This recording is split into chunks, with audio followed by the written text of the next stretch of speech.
قرض واپس نہ کرنے کا وبال۔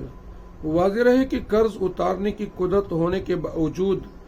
قرض اتارنے میں ٹال مٹول کرنا ظلم ہے، اور ایسے شخص کو رسول اکرم صلی اللہ علیہ وسلم کے فرمان کی روح سے شرعاً ظالم کہا جائے گا۔ نیز استطاعت اور طاقت ہونے کے باوجود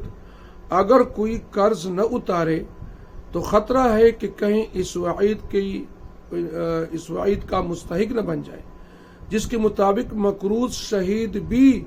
ہو جائے تو قرض کی وبال سے اسے اخلاصی نہیں ملے گی، جبکہ شہید کے تمام گناہ معاف کر دیے جاتے ہیں، لیکن چونکہ قرض اس پر موجود تھا اور قرض بندے کا حق ہے تو جب تک بندہ معاف نہ کرے تو اللہ تعالیٰ معاف نہیں کرتا۔ یہی وجہ تھی کہ رسول اکرم صلی اللہ علیہ وسلم کی خدمت میں جب کوئی جنازہ لایا جاتا تو آپ صلی اللہ علیہ وسلم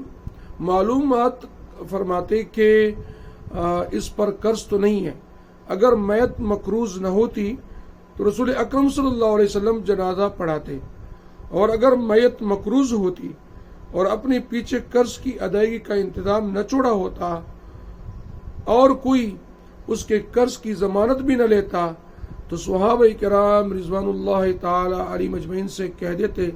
کہ اپنی بائی کا جنازہ ادا کر لو، اور آپ صلی اللہ علیہ وسلم ایسے افراد کی نماز جنازہ ادا نہ فرماتے تاکہ امت کو قرض سے ٹال مٹول کی برائی اور قرض نہ دینے کی برائی اور اس کی شدت کا احساس ہو۔ لہذا اس وعید کو دیکھتے ہوئے جن لوگوں پر قرض ہے اور ان کے پاس طاقت بھی موجود ہے اور وہ قرض واپس نہیں کرتا تو وہ شریعت کی روح سے ظالموں کے ساتھ قیامت کے دن اٹھے گا، اور جب تک وہ بندے کا حق ادا نہیں کرے گا تو جنت میں بھی نہیں جا سکے گا۔ فقط واللہ تعالی اعلم۔